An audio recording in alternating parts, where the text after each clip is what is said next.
Hi everyone, welcome back to my YouTube channel where you can find all things Abby related all day, every day. In this video, I wanted to do the Asian American tag. If you didn't know, May is actually Asian American Pacific Islander Heritage Month. I heard about this from Jenn Im, who posted this video recently, and her video was about her experiences as a Korean American. And hopefully by the end of this video, I get some insight on where I feel like I stand as an Asian American living in the United States. The first question is, which ethnicity are you? Filipino American. My parents were born in the Philippines and I was born here in the United States. Number 2, which generation are you? I am second generation because my parents were born in the Philippines and then they had me here in the United States, so that makes me second generation. Number 3, what is the first experience where you felt that demarcation of being a minority / different? So my first experience of feeling that division between minority and majority was actually in kindergarten. It was my first day of school. So a dish that I really loved growing up is talbos ng kamote, which is the leaves of a sweet potato soaked in vinegar, tomatoes, onions. It's so good with like fried tilapia. Considering I was super picky when I was little, I would always eat talbos ng kamote. That's how they would get me to eat my vegetables, just from talbos. When I was in kindergarten, my mom packed me a box of talbos ng kamote and I took it to the cafeteria. Once I opened it, I had a classmate that asked, "Hey, what's that smell?" And they're referring to me, and I was like, "Oh no, it's Filipino salad." And for the rest of the time, they kind of just covered their nose, and I was so embarrassed. And that was my only lunch for the day, and of course I was still hungry. I closed the lid and kind of just, when I was ready to take another one, I just slightly open it, take one, close, eat, open, take, close, eat. And ever since then, I was embarrassed of my culture's food. And for the rest of the time, for elementary school, I asked my mom, "Can you pack me Lunchables, crackers, cheese, meat, or the little pizza ones, or even the salsa with the chips?" I never took talbos ng kamote ever to school again. Number 4, were you always proud of your heritage, or was there a time you rejected it? No, I was never proud of my heritage growing up. I grew up in a military family, so after being born in California, my dad got called to move in New Jersey. Where I grew up in my elementary school in California, there were predominantly many Hispanic Americans and Filipino Americans, so I felt very comfortable there. But moving to New Jersey was a whole different, whoa. One of my first languages that I learned was Tagalog, so I would always speak Tagalog at home. My family would speak to me in Tagalog, and I did develop sort of like an accent, if you may. And I know everyone has accents, but there was this distinct one that made me stand out a lot from my new school in New Jersey. So I moved in the middle of 2nd grade, and I remember one day in class, we were doing addition problems orally, like verbally. My teacher had each of us stand up and answer the question on the board. For me, the answer was 2, number 2. But instead, the way I said it, and which it sounded okay in my head, was tu. Tu. In a Filipino accent, they would normally say tu. My 2nd grade teacher would always point out, oh, like when she would just be walking around, oh, do this, do that, like. And I think that's one of the reasons why I grew up kind of quiet too, was because I was afraid of my voice. I was afraid of being mocked like that again by my classmates or my teachers, of like the way I spoke. Number 5, what are some stereotypes that you struggle with?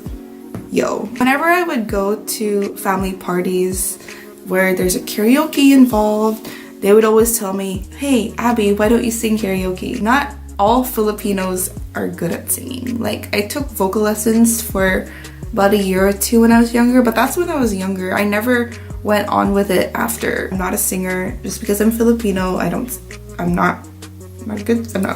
blessed in that field.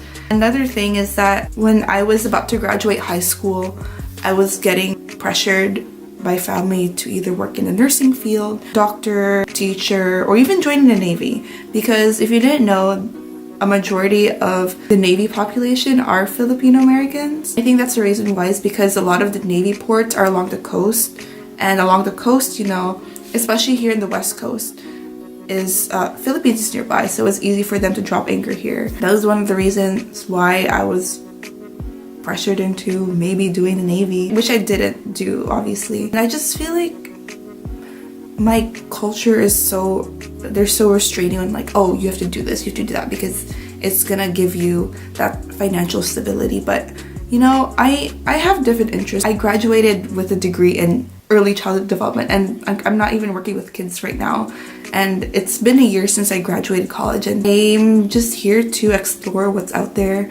I get to explore things that I really want to do, like making videos, editing, taking photos, making DIYs, and just traveling and trying new things is definitely something I enjoy as a 20-something-year-old. Like, the job that I have right now isn't a dream job or anything, but it pays the bills, it pays the rent, so I'm happy. Can you speak your language? Taglish, if that counts. Tagalog was one of my first languages. We do speak it at home, but when I do speak it, it's very broken. When I would go to the Philippines though, I'm able to speak it. Maybe after, give me like a couple of days to readjust and I'll be able to speak it again.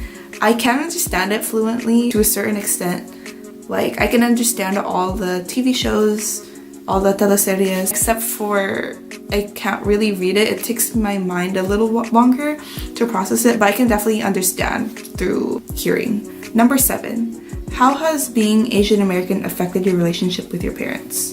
Well, I was the firstborn, so I was the first one to graduate out of high school, out of college. And so they would ask me things like, oh, you're gonna be joining the Navy, right?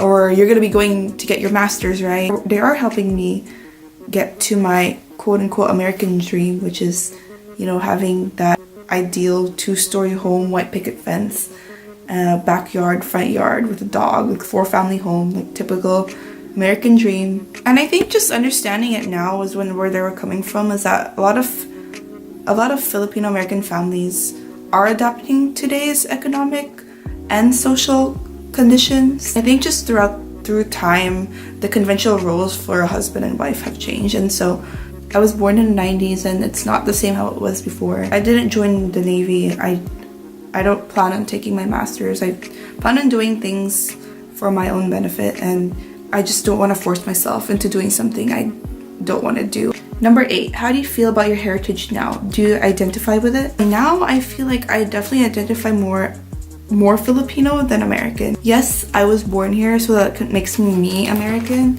but I can't forget about where I really came from. Yeah, I was born here, so I was able to exercise my rights and my freedom and celebrate American holidays. Also, the title of this video is I am Filipino American. I'm not American Filipino.